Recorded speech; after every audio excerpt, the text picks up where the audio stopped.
to make sure, but I don't. So there we go. Great.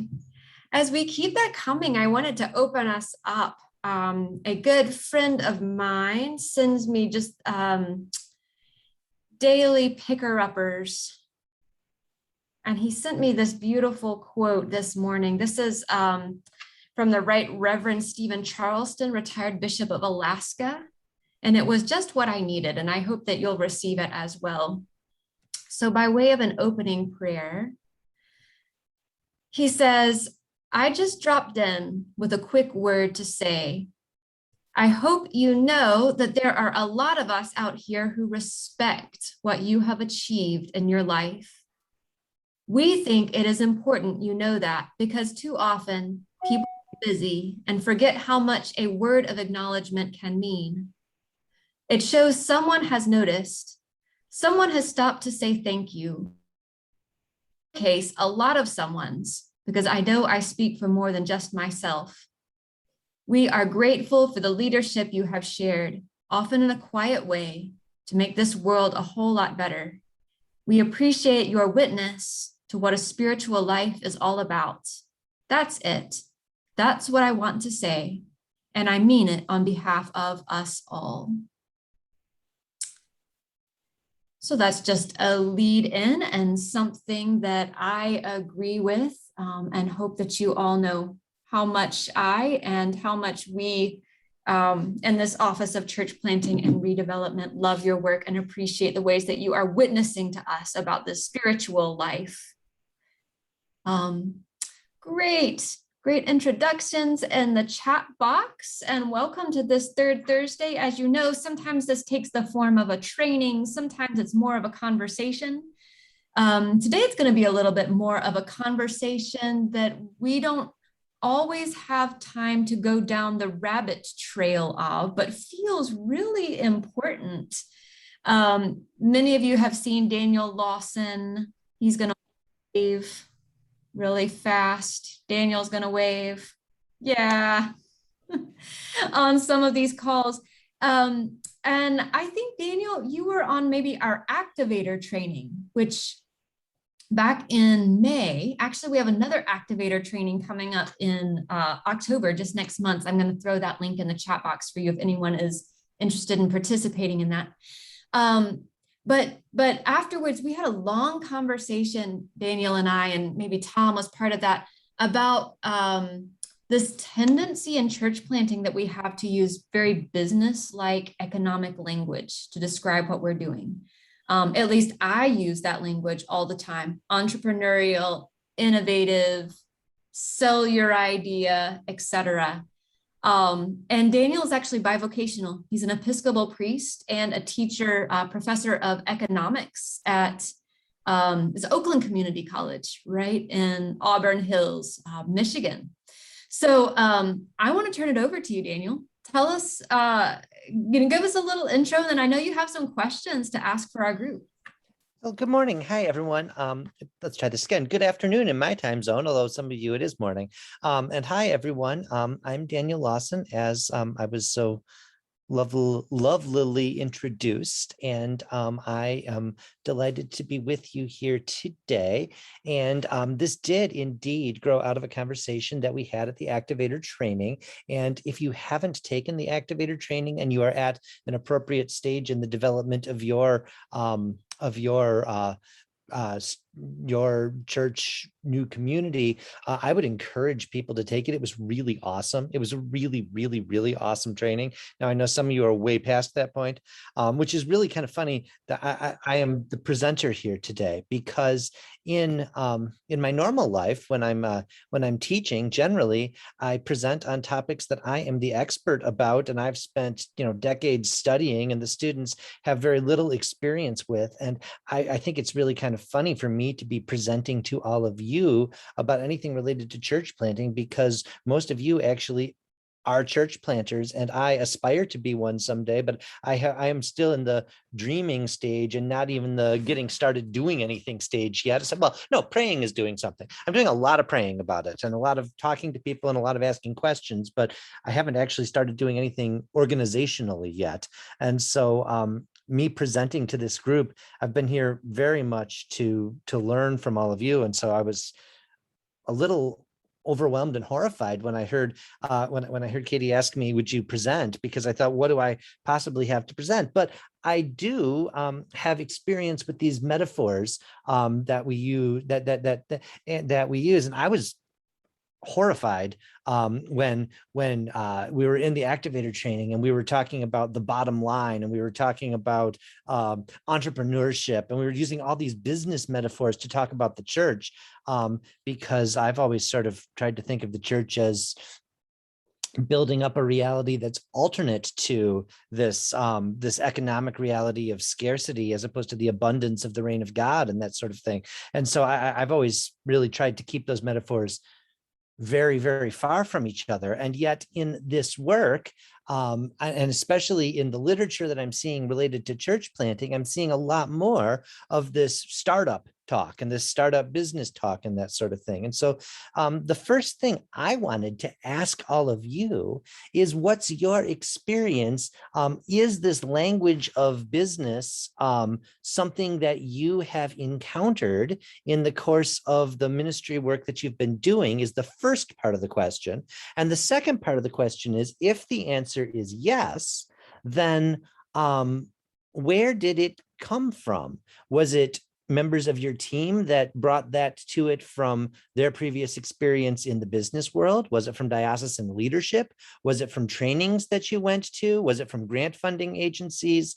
Where is this coming from? So I guess and as I say, I am far from the expert here. I am here to try to learn from all of you about how has this language been things that you have encountered. So if that works, Katie, I'm going to throw that out as a question. Is that okay? All right. So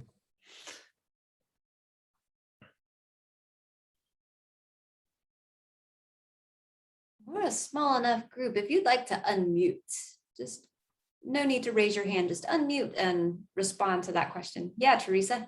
I was remembering, now, though we're not a new enterprise mission zone, that was one of the sort of check the boxes, is this who you are? And I think that led to a lot of sort of business thinking and terminology, perhaps. Am I remembering the phrase new enterprise? Is that how it's called? I don't know if those are still sort of being encouraged specifically as a category, but that's what first comes to mind for me. You're right. Yeah. Yeah. Teresa, can you say more about new enterprise mission zone? And what can you talk more about that?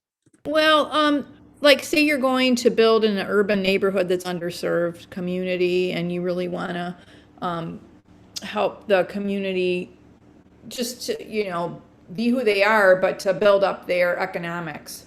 And the intersection of faith and economics in that regard has to do with their right to have, enough. And so the economics, that was, I believe, a model that one might pursue in their church planting work.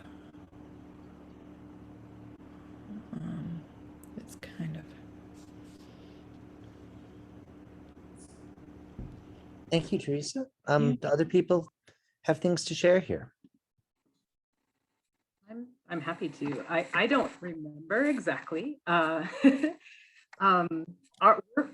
That's interesting that you say that, Teresa, because I hadn't thought of it in that. Abundant Life is kind of like a mission enterprise zone plant hybrid, but I don't think I equated that metaphor as we're working on health access. So maybe that's why I didn't see the connection. But I think I have heard it most in folks from other churches around the diocese. When I hear them describing what they see going on, they use more of those terms.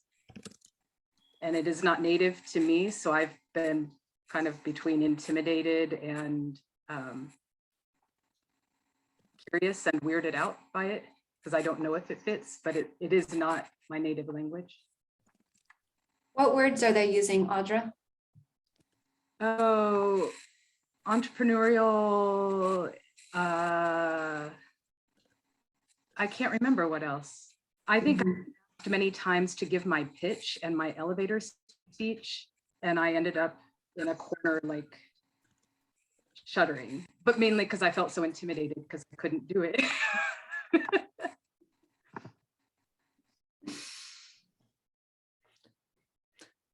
Okay, so you're hearing it mostly from other churches in the diocese talking to you about what you're doing and casting it that way, Or talking to each other. or talking to each other. Okay. And I witnessed people telling each other, telling other people about it. That's really helpful. Thank you.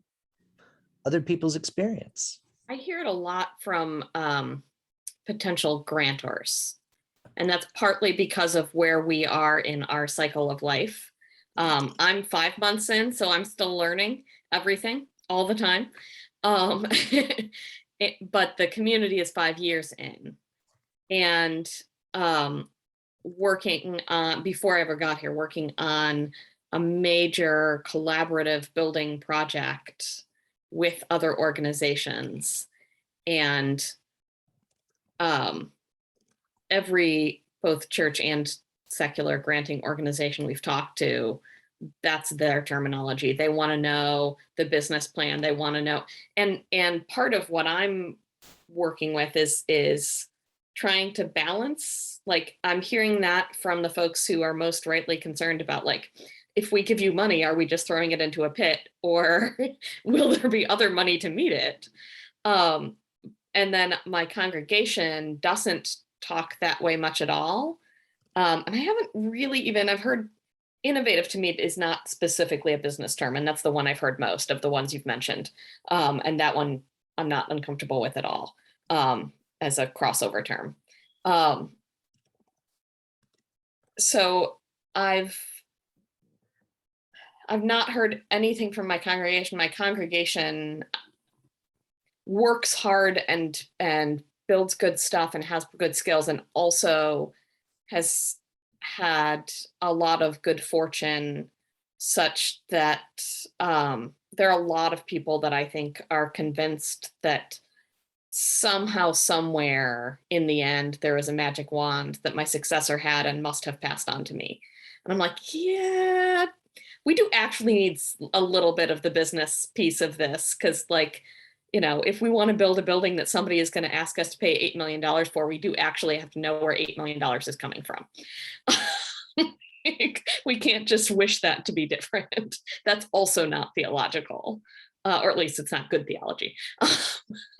So that's sort of the mix where I hear different pieces, and where I'm trying to balance those different pieces. Is there are times where I think we need less of that, and there are also times where I think, like, no, really, right now in this conversation about the budget, I need you to answer my question about the bottom line. I need to know what it is. Like, that needs to be fact-based, reality-based, and we need to all have the same one. But that's really different from the dreaming stage that they're more used to in my congregation, I think. Thank you, Beth. That's very, very helpful. Other people's experience. I've heard that term, I think mostly business-like terms from our diocesan leadership. Early on, our bishop said to me, Katie, I know you know Lydia Buckland. She used to be in our diocese, and the bishop said, oh, well, Lydia has identified you as one of the entrepreneurs of the diocese. And so, you know, that was the first time I had heard that kind of word.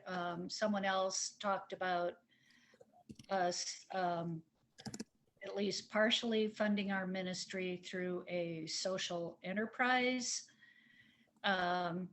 which we're actually getting into more with the art workshops that we're holding.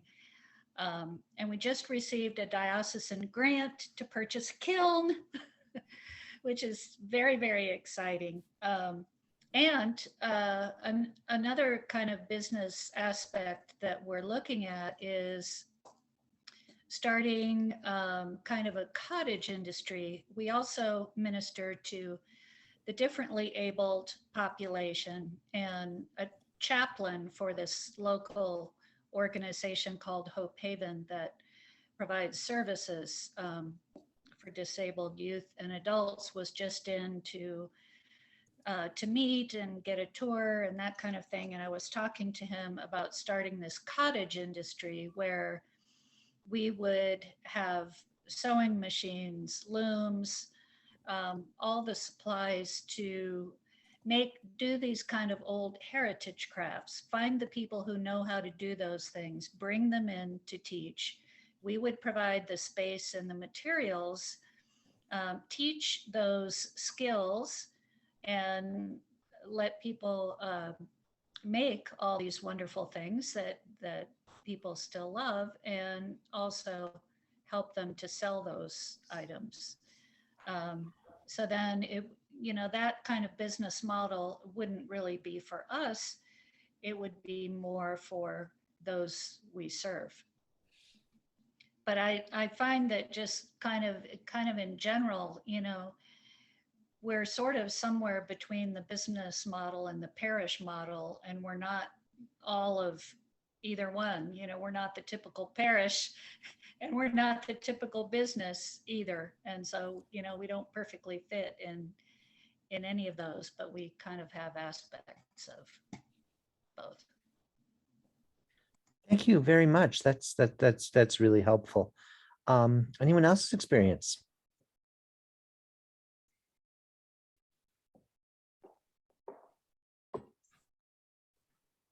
Through in the chat box that stakeholders came up for us. I think that meant ministry partners, but it came across more like investors. And then also profit came up for ours. We ran a coffee shop for the first 4 years of our church planting ministry. And I remember being asked, when will the coffee shop turn a profit?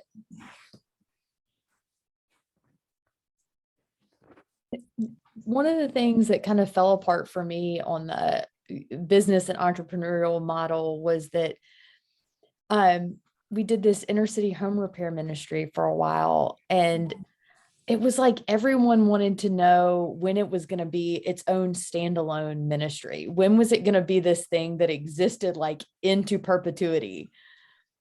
And there was no real recognition that, unlike a business, sometimes ministry is a little bit more seasonal in that it doesn't last forever. It lasts while the need is there and while the heart is there, and that's okay. Anyway, that was just sort of a funny thing to me, is that everybody seems to be like, it has to exist forever. Whereas in a regular business, it was always okay to close it once the people who owned it or were profiting from it or whatever were done with that. Or if you could sell the business, like that was also that was also a good thing.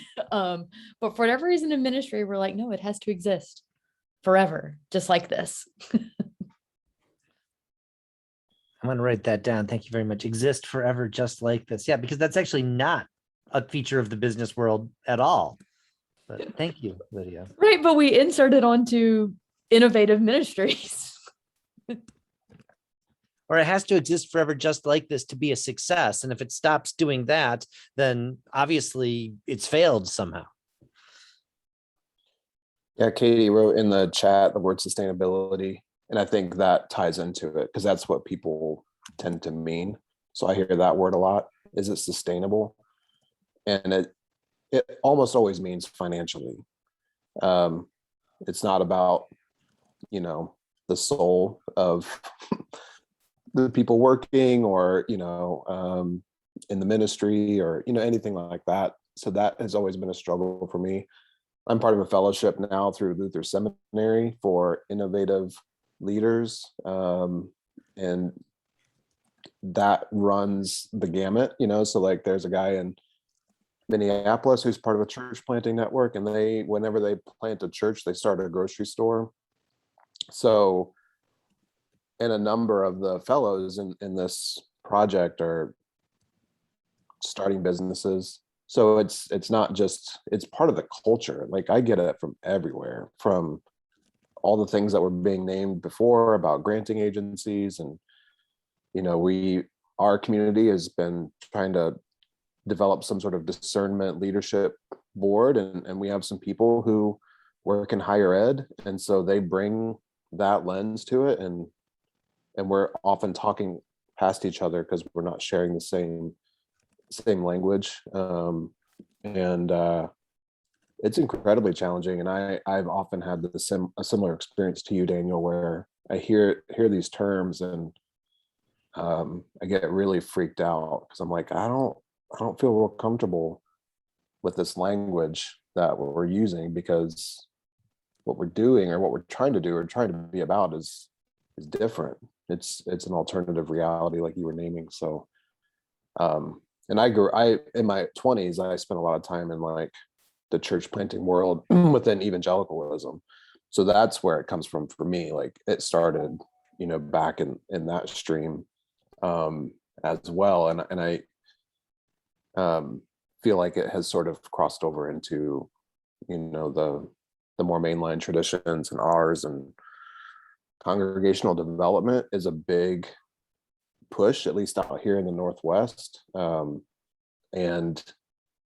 all that's doing is translating organization development language and applying it to churches.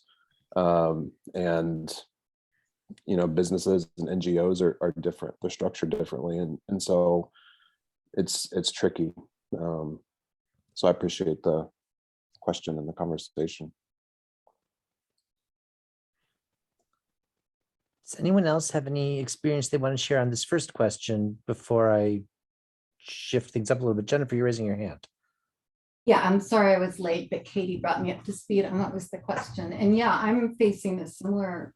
So I've spent a lot of time writing grants, mostly through church and other kind of faith-based organizations, and we're moving into the more secular world. And to assist me, there's two women who've done a lot of grant writing, and they decided that for the secular world, they needed a different vision and mission statement, and wrote it without my input. And I never was asked to approve it. And I told the bishop, I'm sorry, this is not what our mission is. This isn't what our vision is. And I need that to be different, because it was very much business language. I said, this sounds like what we're doing is running an extension office. It doesn't sound like what we're actually doing here. So yeah, so yes, business language, economic language, very much so. Thank you. Wow, that's terrifying to think of the people who are helping you with grants rewrote the mission and vision of what you're doing without talking to you about it. That's a little terrifying. I'm still dealing with that and how to navigate that a little better. Well, thank you for sharing that. Clive, it looks like you were just unmuting. Were you trying to say something? Yes. I would say it always contradicts, the business. I'm also with my people who really talk about business kind of language, and try to push me to, do things, whatever I'm doing, the Faith Christian Church of India and the programs, they try to push me to be more competing with other churches or other churches which are doing in a business model. Personally, I would say that being in this kind of situation, even before the church, I think the quality that we present to the people should be the same. It should compete with the competing world and the business that is put, the things around us. The quality should be the same. I think whether we serve the poor or the rich, anybody, it has to have the same value. But it has to be in a sense that the core of it should have the biblical and the service model.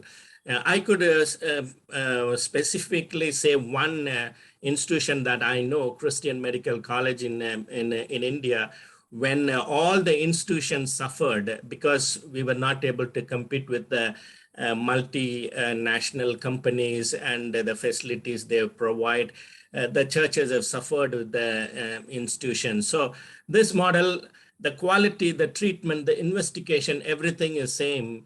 They do it, but they take from the rich and give it to the poor. So they take triple the amount or 5 times more than what the poor people give. They take it and give it. So I would say the quality that we present is there. It's a big wrestle for me to avoid it, but still I need to use that different tools we have. So I think business languages cannot be put, but it has to be a tool, and we should have the knowledge of it definitely. Thank you very much. That's extraordinarily helpful. Peggy. My ministry is jail, prison, and reentry. And we recently incorporated a nonprofit as Hope Inside Out, which is a non-religious. It's incorporated in California as a non-religious entity. And we're going after funds now that are not available. I mean, we've pretty much exhausted the pots of money that come from faith-based. So we have purposely gone to a secular model that we intend to smuggle in our faith-based vision, but we can't use that language when we're going after secular grants or county contracts, which are oppressively difficult. So we're really learning a whole new set of technical terms and still and trying to hang on to our faith-based values, but being strategic in terms of we got to play the game in order to be viable for long-term sustainability. So we're in kind of a weird vortex of trying to figure this all out. So it's been an interesting ride. We've been on in this for about 8 months now. So you're like having to translate between the secular language of, I mean, still serving people and helping prisoners not fall into recidivism and all that sort of thing, but not use the language of faith to do it. Is that what you're saying? Yeah, right. Wow. Okay. So it takes some mindful, we sit down and put our, well, how can we say this differently that will not cross over into faith, but yet not compromise our values. So it's been an interesting journey. Wow, that's really amazing, and I would love to hear more about that story sometime. That sounds wow. That's I mean that's not business language. That's nonprofit, secular nonprofit language, which is its own set of translations and that sort of thing. But that's fascinating here. Anyone else? I don't want to deprive anyone of a chance to share if they want to share their experience. Okay, well, what I wanted to build off of something that Clive said and something that Beth Scriven, there's two Beths, something that Beth Scriven said about, so Clive was talking about how we need to use tools from business, even though we want to avoid business thinking and we don't want to get trapped in business language. There are tools that business has that we need to use. And Beth was talking about how when you're talking about big sums of money, like $8 million, it has to come from somewhere. And there needs to actually be a budget that shows where it is. And you said that you want the bottom line to actually be fact-based / reality-based, which I thought was funny because at my last parish, we actually had a large line on the income side of our parish budget called faith, which was that we just counted on this. And it always did. The money always did show up. And we had about $20,000 in the budget every year of this money's just going to show up from somewhere. And we're going to spend counting on the fact that that's going to happen. And it was different each year where it came from, but one way or another, that money walked in the door. And so they just kept putting it in the budget. And I thought that was good. But this idea, though, that we need to use tools and sometimes language from business as part of our, I'd argue, stewardship, I think is not misplaced, but it's also really important that it's not in the driver's seat, right? And so oh shoot, everybody moved. Somebody logged out and everybody moved. Jennifer, there you are. You were in a different place, and now I see you there. Was talking about grant writing assistants rewrote the mission statement, and that's exactly. If we need to say the mission in other words, like Peggy was talking about, I think that can be a very appropriate thing to, how do we pitch what we're doing to people who don't speak our faith language? And I think that is an entirely appropriate thing to do, because there's work that we're doing that people can appreciate, even if they don't speak the language of the Book of Common Prayer. And honestly, even if we're talking to other Christians, sometimes we have to translate to talk about what we're doing and explain it if they don't speak Episcopalian. I mean, so translation is a very real exercise, but it's also really important that that translation not, as Peggy emphasized, and as Jennifer was horrified by, that it not subvert what we're actually about, and that it's not in the driver's seat, but it is a tool that we're using in the process of trying to connect with people or trying to be stewards of resources or that sort of thing. Does that seem on target to people, what I'm saying here? Again, I'm making these observations and dreaming about what might be happening in this community I hope to be involved in someday, but it doesn't actually exist yet. So I don't have experience actually doing this. I'm listening to all of you here. But the other thing that I wanted to bring into this here, and this is totally a quote from the for-profit world here, but I wanted to talk about a movie director in the early 1980s that you've probably never heard of. His name is George Lucas, and he made a movie called Star Wars that kind of flopped, and no one's ever heard of it ever. Wait, okay, no, it kind of was a big hit, but George Lucas made the movie Star Wars, and he very famously made a deal with the producers of the movie that he retained the rights to merchandise related to the movie, and so all the action figures that sold and that sort of thing. And I can say that me and my brother probably single-handedly subsidized a fair portion of that in terms of spending money on Star Wars action figures in the early 1980s. But he kept the revenue from those, and he used that to produce the subsequent movies, and be able to produce them the way he wanted to produce them and not the way studios were producing them and that sort of thing. And he said very clearly, he said, I don't make movies to make money. I make money so that I can make movies. And I think that while that's very much not, obviously, we're not talking about a church, we're talking about making Star Wars, which is, very much not the kingdom of God here. But I think that that's what we need to be thinking about in terms of, if we're using this business language, it has to be in the service of the mission of the church. And so, I mean, yes, there's things you can build with $8 million that you can't build if you don't have $8 million.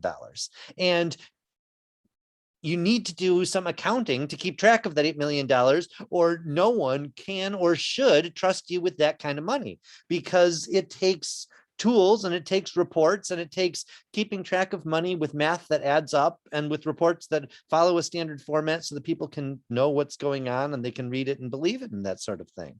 But it also means that we need to make sure that, and Beth used the word bottom line, and I know that on a financial report, we've got this line at the bottom of it that says, okay, so we add up all the expenses and we add up all the revenue and we subtract them from each other. And then there's a number at the bottom that shows, is the project in the black, meaning that the revenue is more than the money coming in, or is it in the red, meaning that the money going out is more than the money coming, is the money coming in more than the money going out, in which case it's in the black, or is the money going out more than the money coming in which case it's in the red? And I said the revenue and the money coming in, and they're the same thing. So that's why my math didn't work out there. And for a for-profit business, that bottom line isn't just the bottom line on the report. It is the single most important thing, because a for-profit business exists for the purpose of earning profit. And that's, of course, not, I mean, obviously a not-for-profit organization does not exist for the purpose of turning a profit. But even if we have a cottage industry, or, you know, a coffee shop that can help subsidize parts of the rest of our ministry, or that sort of thing. So we hope to have positive revenue from some portions of what we do to help fund other portions of what we do. Our objective is not simply, let's maximize the difference between revenue and expenditure as much as we possibly can, but rather we're trying to maximize the amount of mission that we can do, and anything else we're doing is in service to that. So what I'm really interested in here, though, is seeing, what does this mean dynamically? And the reason I say, what does this mean dynamically, is we had a wonderful comment earlier, and now I'm scrolling through my notes and trying to find where it is. Someone was talking about it has to exist forever just like this, or else the project has failed. And how that's not an image from business at all, because businesses cancel products all the time, and they open locations and they close locations, and they even completely change what it is that they do. I mean, International Business Machines made typewriters and other, you know, machines that they use in businesses, and nobody calls them International Business Machines today. They call them IBM. And IBM was then known for desktop computers that they don't make anymore. IBM doesn't, I mean, the thing that they're probably most famous for, how does everybody know IBM, is, well, they make computers. Well, they're in the computer industry and they do make some computers, but they've completely pivoted. And, you know, their line of laptops, they sold off to Lenovo, and they stopped making desktop computers. And yes, they're still in the business machines industry, broadly speaking. Nintendo was a playing card making company, right? I mean, they made decks of playing cards before they were known for making video games and that sort of thing. My examples are showing my tech bias here in terms of which industries I actually follow and that sort of thing. But the point is, businesses change what they do all the time. I mean, that's what they do. But they do it in pursuit of profits. They do it in pursuit of maximizing the bottom line. And the bottom line, you know, this is, you know, Vince Lombardi said, winning isn't everything, it's the only thing. Profits aren't everything. They're the only thing for a for-profit business, and they're totally incidental to what we're doing here. They might enable us to do things, but they're not what we do, right? So my question is, how do we know who we are, and how do we know what we're about, so that we too can pivot in pursuit of mission? So it doesn't have to be, it has to exist forever just like this, or else it's a failed project, right? Because that's not, we don't need to be static. It doesn't mean that we've failed our mission if we don't keep doing exactly what we're doing right now. But also, we don't want to be tossed about by every whim of doctrine, as Paul wrote, right? And just running after anything so that we can balance the budget and have more money coming in and keep the right size staff and that sort of thing, right? We're not existing just to perpetuate the institution. We're trying to ultimately be driven by mission. We're trying to be driven by what are we trying to accomplish. So how does the language of business, how can we use it? Businesses are often in some ways more dynamic than a lot of these nonprofits, where we get the sense that if it doesn't keep doing exactly what it's been doing, we've failed our mission somehow. So how do we capture any of that dynamism that you see in the business world while still maintaining integrity about what is our mission really about, and who are we really, even if we don't look exactly like we've looked before? And I think that's a really important question as we start to emerge from this year and a half of not looking anything like we looked in the past. And there's a lot of people who want us to just sort of snap our fingers and go back to, well, now we're going to do it the old way again. But I think there's a lot of pivoting that's going to need to happen, and not just in our new congregations. I think our old congregations are going to have to do a whole lot of that also. But that's So does anyone have any thoughts here? I've been talking too long. I posted in the chat, but Simon Sinek has great book, Infinite Game, that talks a lot about this. And it talks about the original vision for Kodak and why it was so popular. But the idea was what happens when we're able to take photography to the general population. So it's not just reserved for professional photographers anymore. And as digital cameras became popular, they had a choice. They had a choice between what will they do with like the traditional film and developing the film and all of that model, or will they stay with the vision? Do they make film and cameras, or do they make ways for people to take photography into the home? Which do they do? And they chose film, which led to like the company falling apart, blah, blah, blah. And we all know how that story goes because we have our phones where we're taking the pictures, right? And that, for me, that story has stuck with me about ministry, because what do we do? I fall back on Raise the Roof Project as an example all the time, because it's like, is what we do only bring in students to do roofing? Because you can't do that in a pandemic. It doesn't work. Or what is it that we really do? And as we tried to like get people to shift to a more local model, it just didn't draw the same.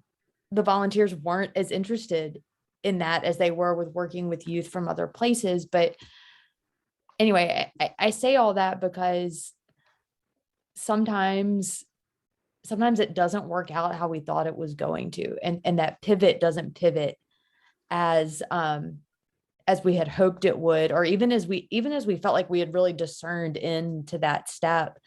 But I also think that that's okay. That it's really, really okay if, folks have grown and changed over the past, however long you've been doing ministry. In my context, it was 10 years, you did this great thing for 10 years, y'all. That's awesome. The pivot's not working for you. That's okay. But that doesn't mean you failed in ministry. It means you've grown. So what are you called to now? What are you called to next? As this new creation you've grown into, where do you need to go next? And maybe that's serving with me, maybe that's serving with somebody else, maybe it's a whole bunch of different things. But I think we have to get better at lifting up and celebrating that. And if we really do think we're innovative, entrepreneur, whatever that language is you want to use for it, there's another fresh expression coming, go with it, and it's okay. Keep whatever that was, sort of like Kodak driving to get pictures for folks, whatever's underneath that's still there, but what's its fresh expression now? And what is its sort of fresh community that it might be with as well? So go forth, everyone. Thank you, Lydia. Thank you. I see, while I was talking for a long time, awesome stuff was happening in the chat box, and I wasn't reading it while I was going here, and there's really great stuff here. Bobby, can you share anything about the Issachar story that you were that you were talking about in Wyoming here? Sure. We have a relatively new bishop, and we're really in a period of redevelopment in our entire diocese. And one of the things that every time he gets in front of us, and that I get in front of people, we talk about, how do we understand the context that we're in now? And so that quote from, the tribe of Issachar that said, that they understood the times they were in. And that's just really all that you have to pivot, because we're in different times now. And the way we've always done it isn't the way that works anymore. But it's important to understand the context that we're in now. And we're given this time right now, and this is the time we're in. So, and I think that speaks to all of these conversations about Kodak and all of these these other companies that in the business world have done the same thing. You know, the context isn't Polaroid pictures or Kodak get your film developed anymore. It's different ways of getting the essence of that context. So it's just something I think that helps us be comfortable with change, which is a hard thing sometimes for the Episcopal Church. Yeah, absolutely. Thank you. Thank you very much. Jonathan, were you going to say something? I'm just really struck by the word pivot. And we have a word in our tradition that I think means the same thing, which is the word repent.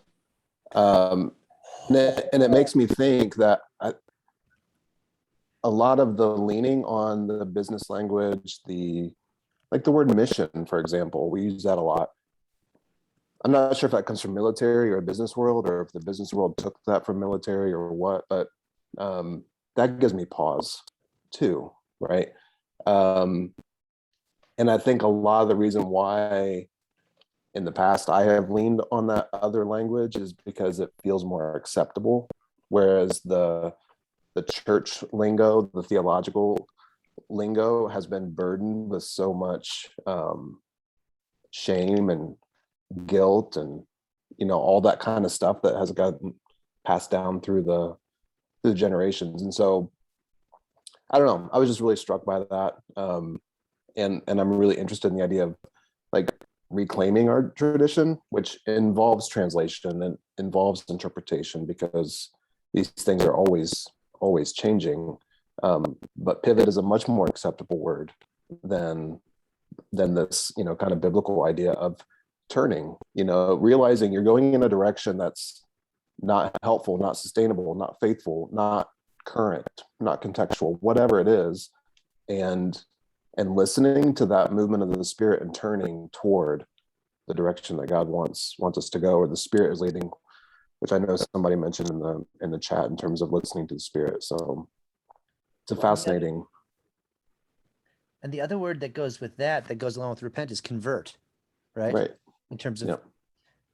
and, you know, and we got this image of turn away from sin and embrace the gospel and that sort of thing, which I guess the one thing is, it feels like in order to do that, we have to say that our old path was inherently sinful, which we don't necessarily want to say. That, you know, we don't want to condemn what we were doing before as much as saying it's not what we're called to do next. And so we need to repent. Just makes it sound, because it's so tied with sin, as opposed to we're turning away from the work that we've been doing before and turning to the new work that God is calling us to, which doesn't make the old work sinful, but it does make the new work faithful. Right. So I guess that's a little bit of the burden on the language of repentance. But that's really helpful. Thank you. And I think we've made the word sin too heavy to a degree, right? Like, it has eternal consequences, which it does. And at the same time, you know, it simply means missing the mark, like in a lot of contexts. And since we have this kind of gracious, beloved community, or this kingdom of God, which is built upon grace, you know, that's what we're moving towards. Is that a mission? I don't know, but I think there's creative work that can be done, you know, in the language, and part of what I love about your example with George Lucas is that his desire to make money was so that he could make art, right? And I think that's part of what we're doing, you know, is we're creating and co-creating with God living icons in the world, you know, and that is artistic work.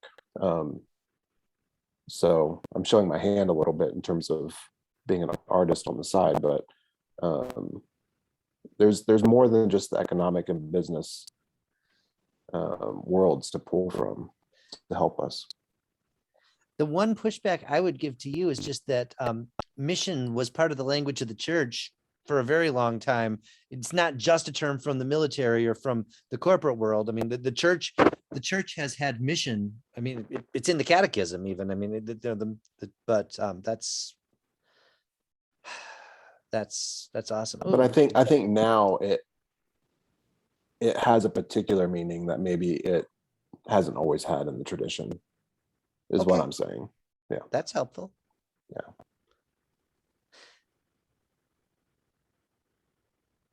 Okay, great stuff happening in the chat here. I'm going to scroll back a little bit and not miss all these awesome things people are saying here.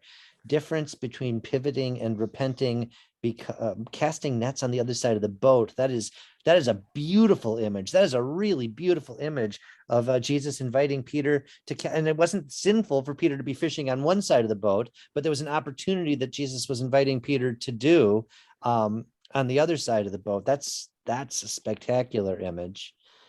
It's okay to change if necessary and don't look the same as the world, but we remain with the purpose for what we are founded. Yeah, we have a purpose that God created us for. Yeah, go on. Yes. I would say, as we were talking about like the budgets and the money and the bottom line and sustainability, I feel like one of the things it took me a long time to get more comfortable with was that in a business, the goal is to make money, and then that money goes to pay for something, right? Like maybe it's to pay shareholders or whatever. But in ministry, like there's a reason we have a not-for-profit designation. At the end of the budget, I need it to be zero, right? Like you've actually done better ministry if you spent every nickel, and pushed it out. And like, should you have a safety net, like, because you may have staff that you need to pay, or you may have this, that, or the other, rainy day fund, you may be saving towards something, and all that is great. But yeah, you want to make smart decisions, spending frugally where you need to, but don't operate out of this sense of scarcity. Operate out of this sense of abundance. You've been given this money to do ministry. Do it. Go out there, spend it. I do think a lot of people are thinking like, well, I didn't have all the money I needed. Of course I spent it all. But at the same time, we do the work out of a sense of abundance, maybe. I don't know. I just sometimes feel like there's this idea, like, and maybe it's people who are in more advisory roles are sort of like, oh, why are you spending all this? And it's like, well, that's the money. It's supposed to be spent to do the work. We're not doing this to show you a perfect business model. We're doing this to show you another way to live in the world and another way to be with each other. And it might look like a junk business model, and that's okay.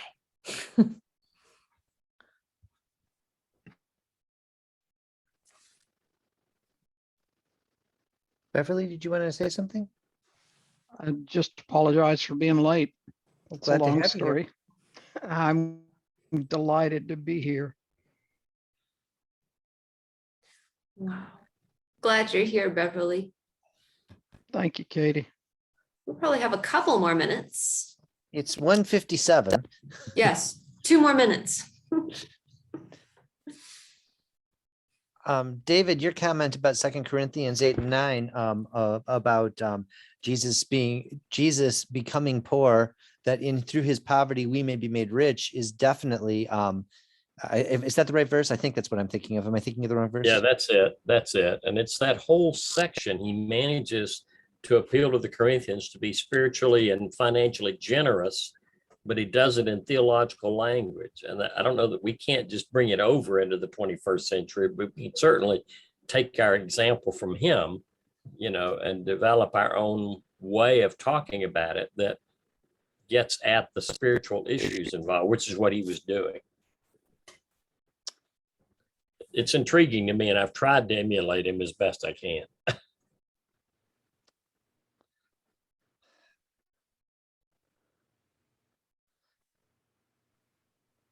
I can't speak for anybody else, but I have found this extraordinarily helpful. Thank you all. I'm very grateful for your sharing from your experience, and helping me reflect on this. And I think that people have had some really good things to say here.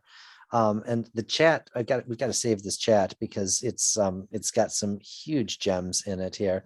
And yeah, this image of how do we understand our mission and how do other people understand our mission is an important piece of it too, because if we are confident about our mission and we pivot, that doesn't mean that we repent or we rethink or we convert or we drop the nets on the other side of the boat.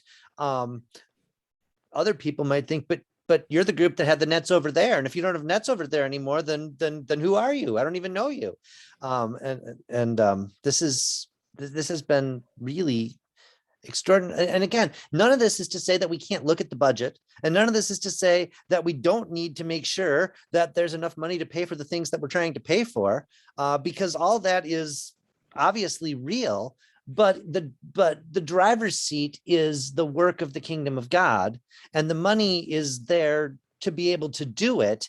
We're not there to make money. We're there to proclaim the good news, and money can sometimes be a very helpful tool. Sometimes be a very, very helpful tool, but it's not what it's about. And the danger of using business language too much is for-profit businesses, the money very much is what it's about. Very much is what it's about. And so while we can use some of their tools, and we probably should use some of their tools, we can't let that hijack our sense of mission or a sense of purpose in terms of that it's really all about the good news. Mm-hmm. Daniel, thank you so much. I'm going to give you the Zoom round of applause. This could have probably gone on for another half hour. And I hope that we'll have the opportunity to explore it again with others and with this group and go even a little bit deeper. So just a couple of announcements for you. So we'll have this Third Thursday conversation again on October the 21st. Speaking of business language, Jonathan Myers, who's on my screen kind of on the right side, has co-led some of these gatherings before and is a trained spiritual director as well as a priest and church planter. Speaking of the economic language, we're going to talk about the spirituality of risk. And I don't know if you want to say anything more about that, Jonathan. Yeah, I was just gonna tie that into what Daniel was talking about is risk assessment and all of that sort of stuff. Not so much in terms of the liability and property, but the personal investment, and the risk of our souls and our communities, and how do we take risks, and what does that look like for us, and how are we developing cultures and communities that are open to risk and excited and discerning. So I'm really looking forward to the conversation next month. Perfect. Thanks, Jonathan. And then in November and December, Audra, who's also on this call somewhere on your screen, is going to be leading with me some conversation about when some of this comes into tension, how we welcome and invite into leadership people who are differently abled.